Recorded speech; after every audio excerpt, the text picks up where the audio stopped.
Shalom, selamat siang. Kita bertemu kembali dalam acara kesaksian bersama dengan Ibu Sandra. Siang-siang hari ini akan menyampaikan kesaksian yang luar biasa. Ibu Sandra adalah seorang pengusaha. Dia memiliki depot makan yang cukup ramai dan diberkati Tuhan sekali. Dan dia punya suami Pak Iwan, itu juga bisnis propertinya semua juga diberkati Tuhan secara luar biasa. Kuncinya adalah satu, takut akan Tuhan, setia kepada Tuhan. Dan untuk itulah siang hari ini dia akan menyampaikan kebesaran Tuhan yang sudah dia alami secara pribadi dengan Tuhan, bahwa sekali lagi Tuhan yang pernah menyelamatkan hidupnya akan tetap menyelamatkan dia, karena itulah jaminan keselamatan Tuhan sudah berjalan atas hidup dia. Senang sekali ya Bu Sandra, apa kabar? Luar biasa ya. Ibu Sandra ini orangnya optimis, sedikit pemalu, optimis, tapi dia cantik sekali. Dia kerjanya cepat dan bersih dan masakannya super joy. Siapa yang nggak tahu di Pocilan ya, itu the best, oke? Dan siang hari ini dia akan menyampaikan betapa luar biasanya Tuhan. Banyak kejadian yang dia sudah alami. Kami berdoa bersama, kami ada bertumbuh bersama, berproses bersama, dan kami menjadi saksi kebesaran Tuhan atas hidupnya yang terus terjadi. Monggo Bu Sandra bisa langsung disampaikan, monggo kesaksiannya. Shalom, terima kasih. Saya mau menyaksikan cinta Tuhan yang luar biasa terjadi dalam hidup saya. Di awal tahun 2021,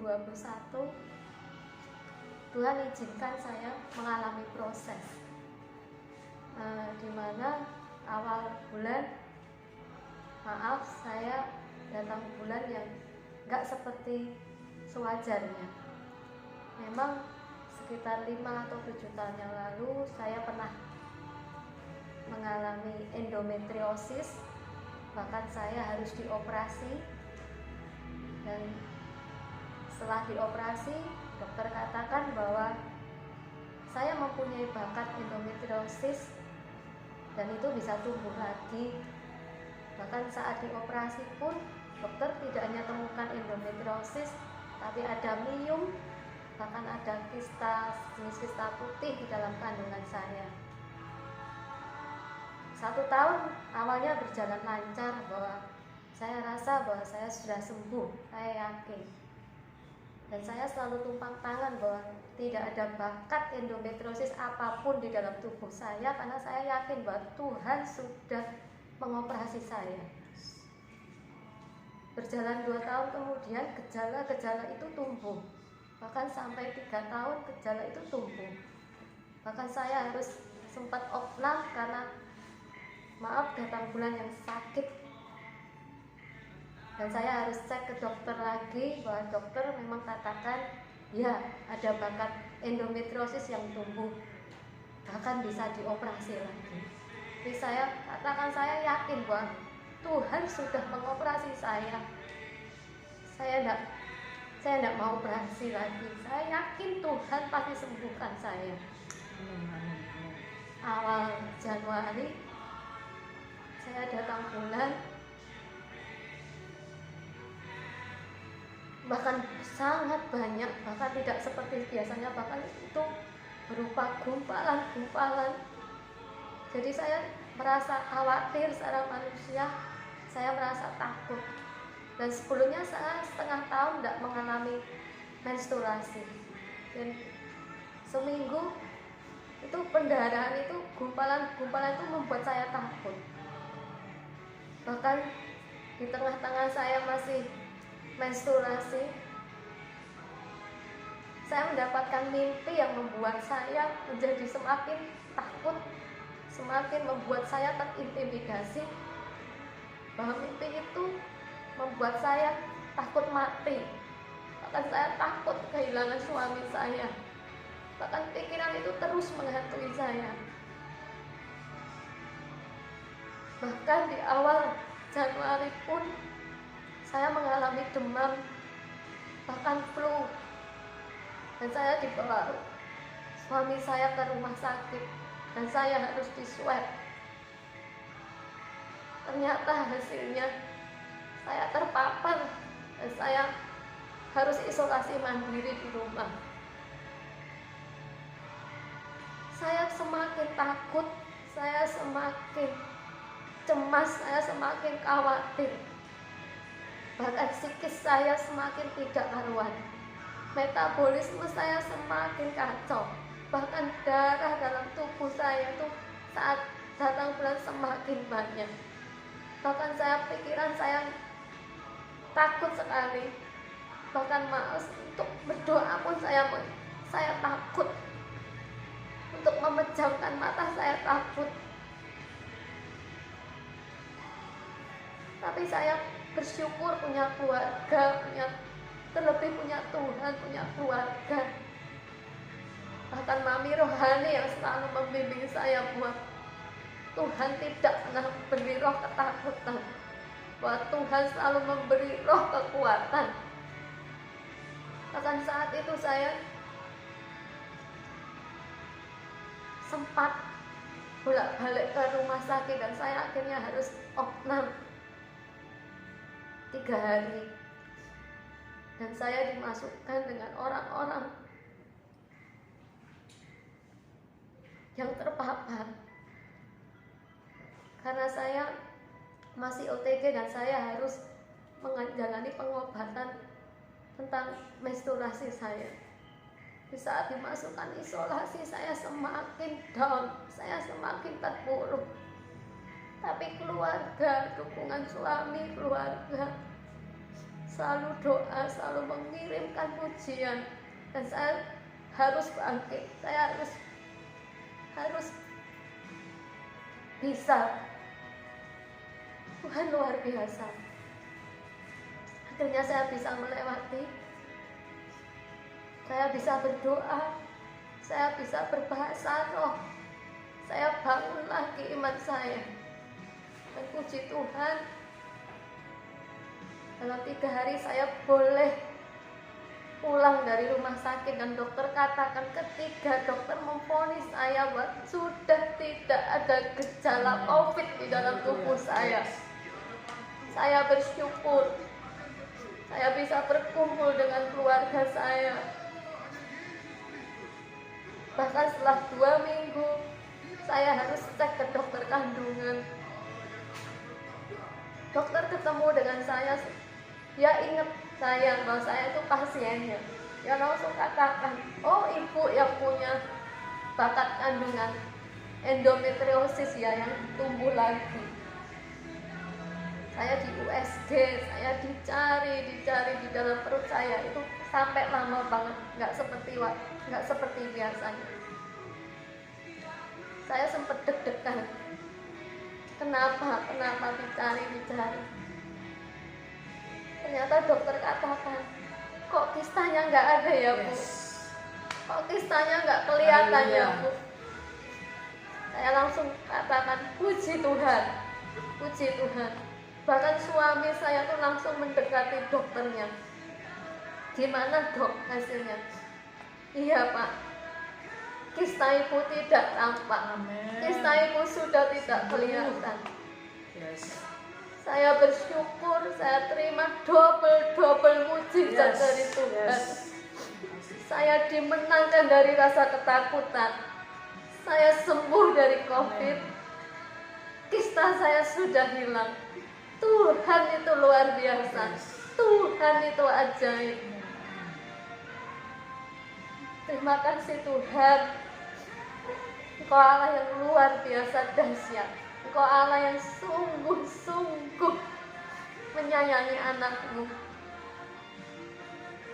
Tuhan izinkan ini terjadi untuk bahwa saya semakin kuat di dalam Tuhan.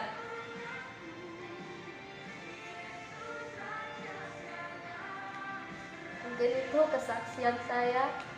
Terima kasih buat Mami Rohani ini yang selalu dukung doa saya, yang selalu menguatkan saya, bahkan sampai ke Magelang, ke Solo datang untuk menguatkan saya.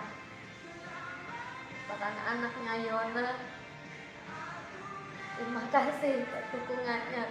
Terima kasih. Ya, Saudara-saudara sekalian, saudara yang kami kasih dalam Tuhan ya, akhir-akhir ini setelah setahun kita ada dalam masa COVID yang tidak jelas kapan sembuhnya dan tidak tahu bagaimana mengobatinya, sebenarnya kesempatan yang sedang dipakai si jahat itu adalah menghancurkan iman dengan pikiran kita. Banyak sekali orang-orang yang mengalami kejadian ini ketakutan sendiri. Kenapa? Karena mereka mengalami yang namanya isolasi, dipisahkan dari orang yang mencintainya, membuat mereka merasa sendiri, ketakutan. Ada yang sampai ketakutan kok tiba-tiba tidur mati sendiri, nggak ada yang tahu piye. Terus piye nanti bojoku, nanti piye ya. Semua tuh iblis itu masuk ke dalam pikiran kita. Sehingga kita tuh ketakutan dengan segala sesuatu yang tidak jelas, padahal tidak ada yang terjadi. Nah, terus satu lagi tadi Cirena bilang karena sempat mimpi yang memberitahukan bahwa seorang dia itu mimpi itu tuh dia mesti mati gitu. Dia tambah lagi ketakutan kan. Itu kan si jahat juga yang bekerja itu kok mimpi itu kok sampai membuat dia ketakutan. Nah, sekali lagi dari sini Cirena bisa belajar bagaimana kuasa dan otoritas anak Allah itu dikerjakan, bahwa setiap mimpi kita kalau bermimpi kita membatalkan mimpi itu, baik di dalam materi, di dalam materi dicabut dari hidup kita, dihapus dari memori kita, dari orang yang bersangkutan di dalamnya diputuskan hubungannya dan tidak pernah terjadi tanpa seizin Tuhan. Hanya yang dari Tuhan saja yang akan kita alami karena kita anak-anak Allah, sehingga kita hanya ada dalam garis rencana damai sejahtera Tuhan saja. Ya, terus ya berikutnya juga sempat kekhawatiran yang terlalu berlebihan karena takut menularin orang, takut jadi jahat sama orang, takut kalau nanti orang-orang yang disayangi nek melu sakit gara-gara aku gimana, masih terintimidasi dengan berita-berita ya medeni-medeni gitu. Nah, itu juga menyiksa sekali ya. Sebenarnya itu tipu muslihat iblis saja. Jadi jangan terlalu ketakutan. Kita bisa memahami karena biasanya Bu Nana ini, saya kalau manggil Bu Nana, ini biasanya kan dia bersama-sama dengan keluarga besarnya kemana-mana tuh akrab sekali ya. Terus tiba-tiba dia harus dipisahkan dari karena isolasi dan dia benar-benar sendiri. Tapi luar biasanya lagi, Pak Iwan itu selalu ada bersama dengan dia. Maminya itu sampai melu sakit gara-gara kepengen nungguin tapi Bu Nananya nggak mau. Ya, sekali lagi cinta kasih banyak orang karena memang Tuhan perlihatkan segala kebaikannya, itu membuat dia akhirnya sadar bahwa dia itu sangat berarti. Bukan dia harus diasingkan, tapi dia itu sangat berarti. Dia itu disayangi oleh kami semua, bukan karena apa-apa yang dia lakukan, karena memang Tuhan menaruh kasih dalam hidup kami, sehingga ketika kami ada bersama-sama, kami boleh berdoa kembali bersama-sama, mesbah kembali bersama-sama, bangkit kembali.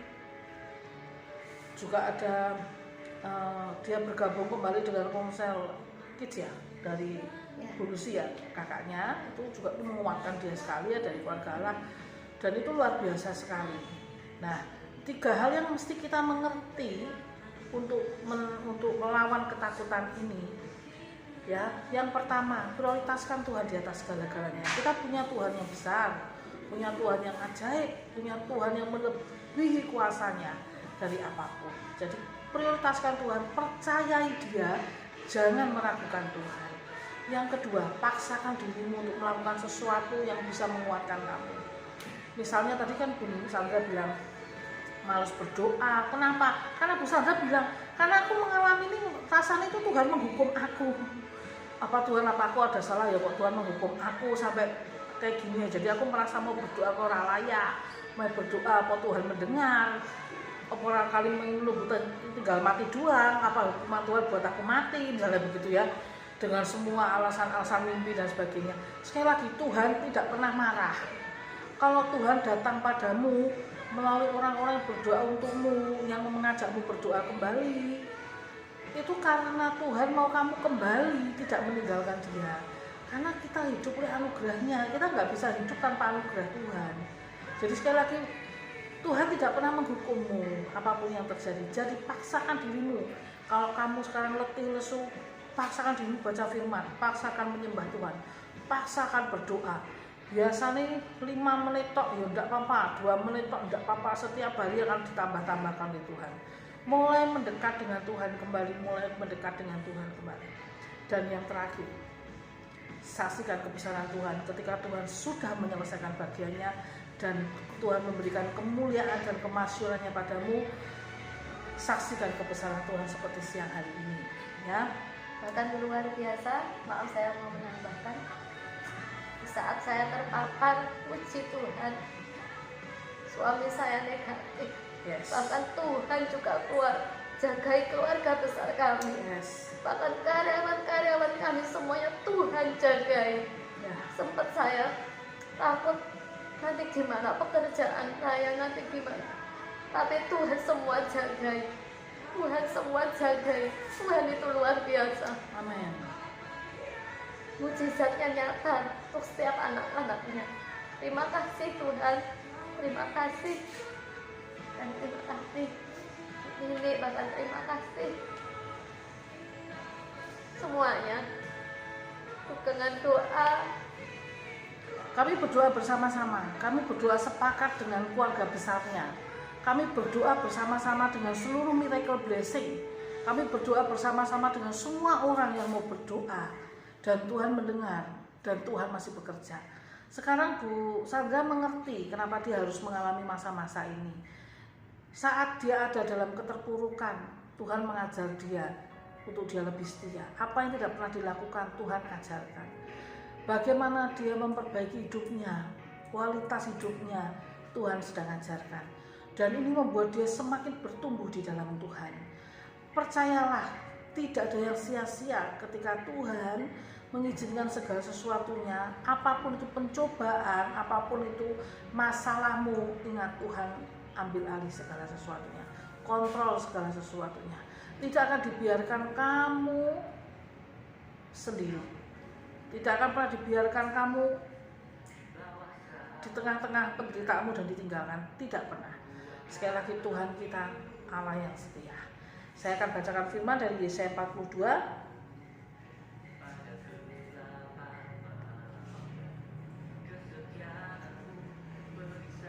ayat 6 dan selanjutnya. Aku ini Tuhan telah memanggil engkau untuk maksud penyelamatan, telah memegang tanganmu, aku telah membentuk engkau dan memberi engkau menjadi perjanjian bagi umat manusia, menjadi terang untuk bangsa-bangsa, untuk membuka mata yang buta, untuk mengeluarkan orang hukuman dari tempat tahanan, dan mengeluarkan orang-orang yang duduk dalam gelap dari rumah penjara. Aku ini Tuhan, itulah namaku. Aku tidak akan memberikan kemuliaanku kepada yang lain atau kemasyuranku kepada patung. Nubuat-nubuatan yang dahulu sekarang sudah menjadi kenyataan. Hal-hal yang baru hendak kuberitahukan. Sebelum hal itu muncul, aku mengabarkannya padamu. Amin. Jadi saudara-saudara, Tuhan tidak pernah merancangkan sakit penyakit. Tuhan tidak pernah merancangkan pencobaan. Pencobaan mungkin Tuhan izinkan terjadi, atau masalah besar kecil Tuhan izinkan terjadi. Bukan berarti itu kita tidak salah. Mungkin kita juga ada kesalahan sehingga menimbulkan suatu masalah. Tapi poin kita tidak pada masalah itu, tidak pada sakit kita, tidak pada diri kita. Tapi poinnya kita di sini adalah Tuhan kita besar, Tuhan kita sanggup menolong. Tuhan tidak pernah gagal menolong, kuasanya mengatasi bumi dan langit, dan Tuhan yang pernah membuat mujizat atas hidup kita itu akan terus membuat mujizat atas hidup kita. Pertolongan Tuhan adalah pertolongan yang supranatural, pertolongan yang ajaib, butuh proses. Dan cara menolong Tuhan dalam setiap prosesnya, dalam setiap mujizatnya itu pasti mengubah hidup kita dulu, baru kita menjadi dampak bagi yang lain. Amin. Nah, di sini tadi saya juga sudah sampaikan, tidak hanya dia terpapar COVID dan dia sembuh oleh Tuhan dengan ajaib, tetapi mujizat yang lebih besar lagi yang selama ini dia selalu tekankan bahwa itu menjadi ketakutan. sakit apa? Endometriosis, dan kistanya itu hilang, lenyap. Itu yang selama ini membuat dia selalu merasa aku membatasi dirinya untuk aku tidak bisa begini, tidak bisa begitu karena satu penyakit. Tapi Tuhan membonuskan tidak hanya kesembuhan, tapi kemerdekaan, kemenangan yang besar karena dia percaya, dia dan suaminya berdoa setiap hari sepakat bersama dengan keluarga besarnya, bersama dengan kami, bersama dengan Miracle Blessing, bersama dengan teman-teman di keluarga, semua berdoa. Dan sekali lagi, pekerjaan Tuhan sudah dimulai kembali dan terus dimulai dan terus bekerja, dan nama Tuhan dipermuliakan siang hari ini. Amin. Sekian ya Bu Sandra, ada yang mau disampaikan lebih lagi? Ya. Ada pesan khusus dari setiap kejadian ini?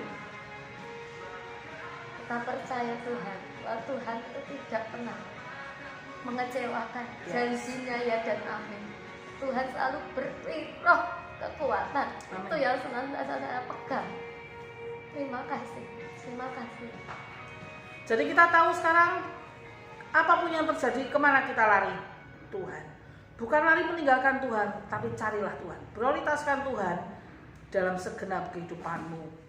Kedua, latih dirimu terus, persiapkan dirimu terus, kerjakan bagianmu sebagaimana semestinya sampai kamu benar-benar bisa kembali survive dan nyatakan kebesaran Tuhan di setiap saat, setiap hal dalam hidupmu. Tuhan beri kemenangan. Amin. Amin. Selamat siang, terima kasih buat kesaksian siang hari ini. Tetap berdoa, tetap percaya bahwa Tuhan masih bekerja.